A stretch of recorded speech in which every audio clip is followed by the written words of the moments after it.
जाता हूँ।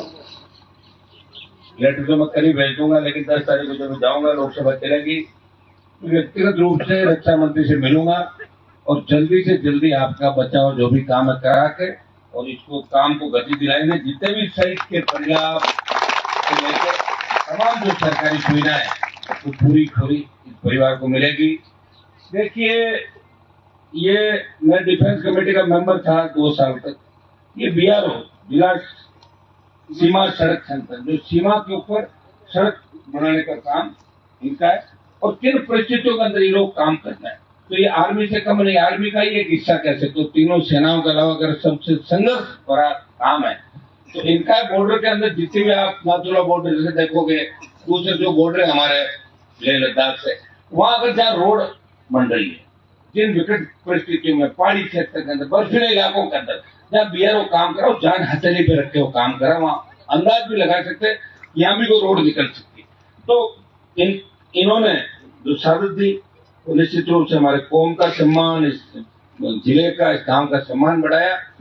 और आज हालात ये हो गए कि शहादत के अंदर हम नंबर 1 है देश के अंदर। हमारा समाज 62, 65, 71 और कारगिल की लड़ाई का इतिहास उठा के देखेंगे तो सबसे ज्यादा सही शहादत सिख जाट, जट सिख और जाट, इन्होंने सब ज्यादा शहादत दी। गीत भी देखो सम्मान के साथ गाया जाता है कि कोई सिख, कोई जाट, मराठा, कोई गोरखा, कोई मद्रासी। ये भारत की रखवाली करने वाली मार्शल जातियां, ये कहते हैं हमारा सीना चौड़ा हो जाता है, लेकिन राजनीतिक रूप से जब तक अपन मजबूत नहीं होंगे तब तक सारी चीजें जो है वो गौण हो जाएगी। अभी आपने देखा होगा कि सेना में लड़ने का सबसे ज्यादा जो जज्बा और अधिकार और सादत हमारी थी, उसके बावजूद दिल्ली की सरकार को लगा कि सेना में भी ये शहीद क्यों हो रहे हैं, इसलिए अग्निवीर योजना लाके और सेना को भी ठेके पे दे दिया। इससे बड़ी विडंबना इस देश के अंदर नहीं हो सकती। और भाइयों, मैं आपको बता दूं कि कौन लड़ेगा आखिर इस देश के अंदर, बताएं मुझे। लड़ने वाले योद्धा चाहिए। अब तेजा जी महाराज अवतार छोड़ लेंगे, किसी आप में से बैठे व्यक्ति को लड़ना पड़ेगा। आपस में लड़ाई छोड़ो, आप लोग आपस में लड़ लेते हो। मैं भी उसी गांव से आता हूँ और आप भी आते हैं। यहाँ आसपास गोपालगढ़, खीमसर, नागौर आपस में लड़के एक दूसरे को मार देते हैं, कत्ल कर देते हैं, पैसी पड़ती है, बच्चे बर्बाद होते हैं। लेकिन देश के लिए कौन लड़ रहा है? जब व्यवस्था बदलने की बात हो, कौन व्यक्ति आगे आएगा व्यवस्था बदलने के लिए? अगर भगत सिंह जी ये सोचते कि मेरी कुर्बानी से मेरा तो कोई फायदा नहीं होगा तो क्यों कुर्बानी देते बताओ? उन्होंने कहा मेरी कुर्बानी से हिंदुस्तान को फायदा होगा और भारत माता गुलामी की बेड़ियों से मुक्त हो जाएगी। इसलिए हनुमान बेनीवाल वो लड़ाई लड़ रहा है। हो सकता है कई लोग कहते होंगे कि हनुमान जी को खींच माराते, मुझे हराया थोड़ा ही। मैं तो खुद लोगों का डोल देखा था कि लोगों में कितना डोल है। मैंने तो एमएलए का इस्तीफा दिया था, मैंने दिया था कि नहीं दिया था? मैंने तो वही था। मैंने कहा जिनके लिए मैं लड़ रहा हूं वो ताकतवर हुए या नहीं हुए, या मेरा जीवन ऐसे ही खराब कर रहा हूं।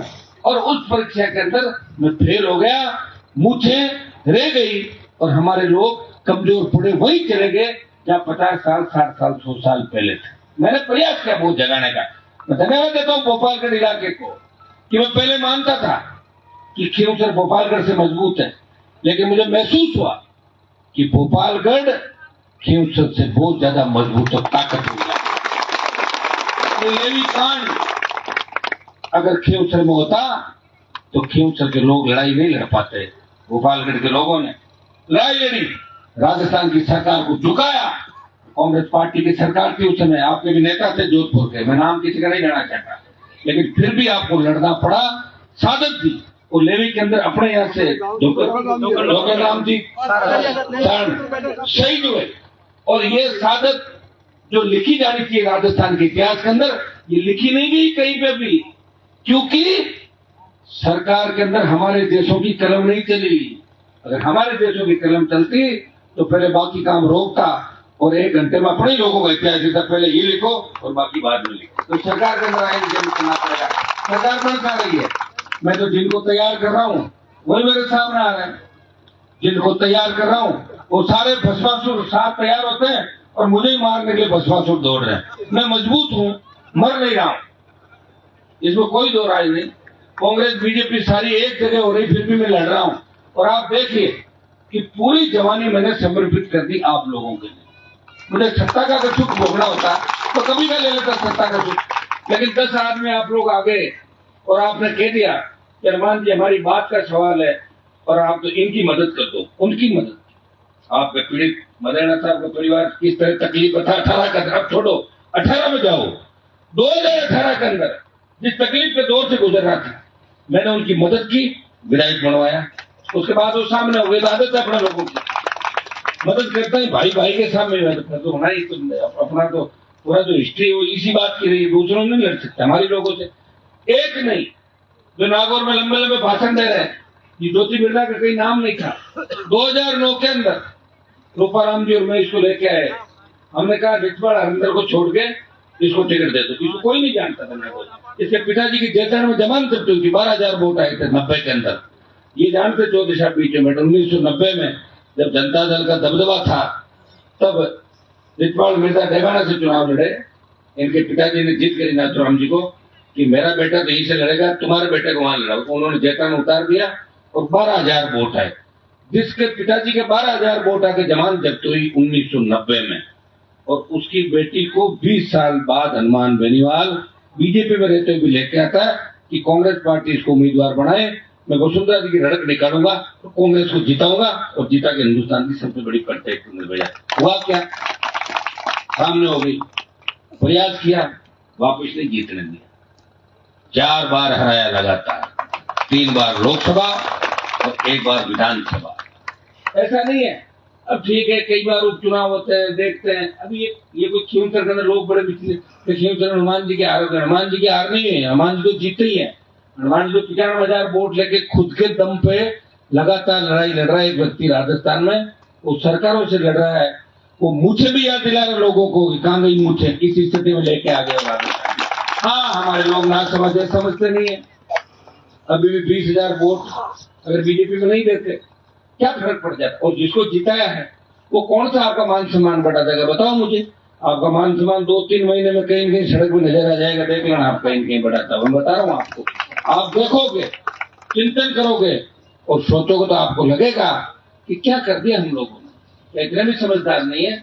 जिस हनुमान बेनीवाल ने इस नागौर का, इस प्रदेश का, इस कौम का सम्मान पूरे देश के अंदर बढ़ाया, जब 3 कृषि बिल आए, 3 कृषि बिलों के खिलाफ जब आवश्यकता थी देश में कौन साधक देगा, तो हरियाणा, पंजाब, दिल्ली, यूपी के नेता मेरे पास आए, समाज के जिनके नारे हम लगाते थे, उनके लोग हमारे पास आए कि साहब आप मोदी की सत्ता को ठोकर मारो, आप तेजाजी महाराज की धरती चाहते हो।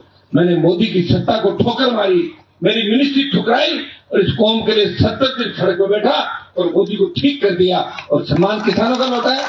अग्निवीर के मामले के अंदर अगर देश में किसी ने विरोध किया तो जोधपुर में 2 लाख जवानों की रैली करके प्रधानमंत्री को चेतावनी दी, आए मोदी जी दिल्ली की तरफ तैयार हो जाओ। डर गई मोदी सरकार का 25 का 50% कर दो, 50% बच्चे आर्मी में रहेंगे, 50 को वापस भेजेंगे। और जब विधानसभा का चुनाव और ये रण बजा तो बीजेपी ने ये कहा कि कुछ भी हो जाए हमें हनुमान को कमजोर करना है, आरएलपी को मारना है, चाहे कांग्रेस साथ मिलाना पड़े। और कांग्रेस ने कह दिया कि पेपर लीक की घटना में हम लोग जेल जा रहे हैं, इसलिए तैयार बैठे, आओ साहब मिलाओ हाथ, और कांग्रेस बीजेपी एक, और हमें आरएलपी को कमजोर करना है। लेकिन आरएलपी कमजोर नहीं हुई है। एक सीट जीत भी जाते तो कौन सी बात सरकार बन जाती? बताओ, कांग्रेस के कितने जीते हुए, किस तरह उनको पीट के निकाला बाहर 6 जनों को, और आज माफी मांग के घुस गए अंदर। देखा आपने माफी मांगते हुए? देखा नहीं देखा कि साहब हमारी गलती हो गई, तो लड़ाई करी क्यों? मैंने मेरे जीवन में माफी नहीं मांगी कभी। कितनी बार लड़ा, सस्पेंड हुआ, एक बार कहा आप माफी मांग लो, नहीं तो आपको 1 साल के लिए करेंगे। मैंने कहा 1 साल और 1 महीने के लिए करो, माफी मैं नहीं मांगता। ईश्वर के आगे जरूर झुक सकता हूँ या मेरे लोगों के सामने झुक सकता हूँ, माफीनामा मेरी हिस्ट्री के अंदर नहीं है भैया। चाहे जिंदगी जाए और चाहे राजनीति जाए, ऐसे लड़ाई लड़ी जाती है।